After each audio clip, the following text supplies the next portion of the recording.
Assalamualaikum and welcome to Let's Learn English Online. Today we are going to discuss 10 best words used in place of thank you. आज की इस video में हम वो 10 अहम फिक्रात सीखने जा रहे हैं जो थैंक यू की जगह इस्तेमाल किए जा सकते हैं और इनके इस्तेमाल से आप मुनफरिद अल्फाज के साथ इंग्लिश में शुक्रिया अदा कह सकते हैं.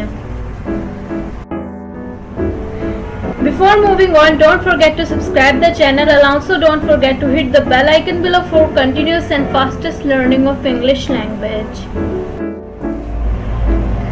First way of saying thank you is by saying I am so grateful, जिसका मतलब है मैं आपका बहुत शुक्रगुजार हूँ. आप थैंक यू की जगह I am so grateful भी बोल सकते हैं.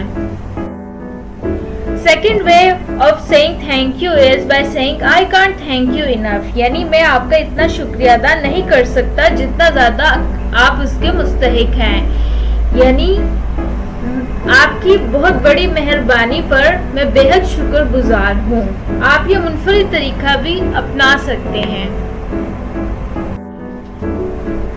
Third way of saying thank you is by saying thanks a ton, यानी बेहद शुक्रिया. आप खाली थैंक यू की जगह ये स्टाइलिश वे में भी कह सकते हैं जैसे thanks a ton. Fourth unique way of saying thank you is you have my gratitude, यानी आपको मेरा शुक्रिया.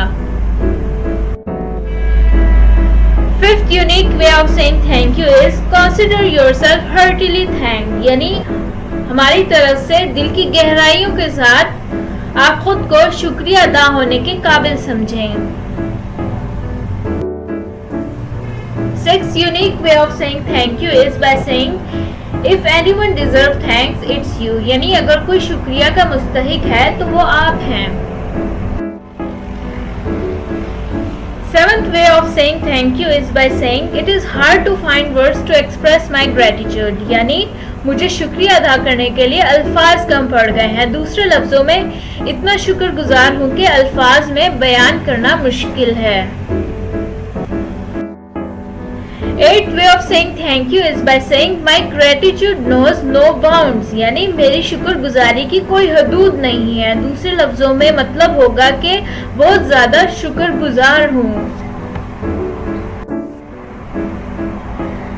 Ninth way of saying thank you is by saying I owe you one, यानी मैं भी आपको शुक्रिया अदा करने का मौका दूंगा. Tenth way of saying thank you is by saying eternally grateful, यानी हमेशा के लिए शुक्रगुजार हूँ या हमेशा शुक्रगुजार रहूंगा. इन तमाम 10 फिक्रात को इंग्लिश में शुक्रिया अदा करते वक्त इस्तेमाल किया जा सकता है. इन अल्फाज को समझने, याद करने और प्रैक्टिस करने के बाद आपकी वोकैबुलरी में गैर मामूली इजाफा होगा. So this is it for today. See you in the next video.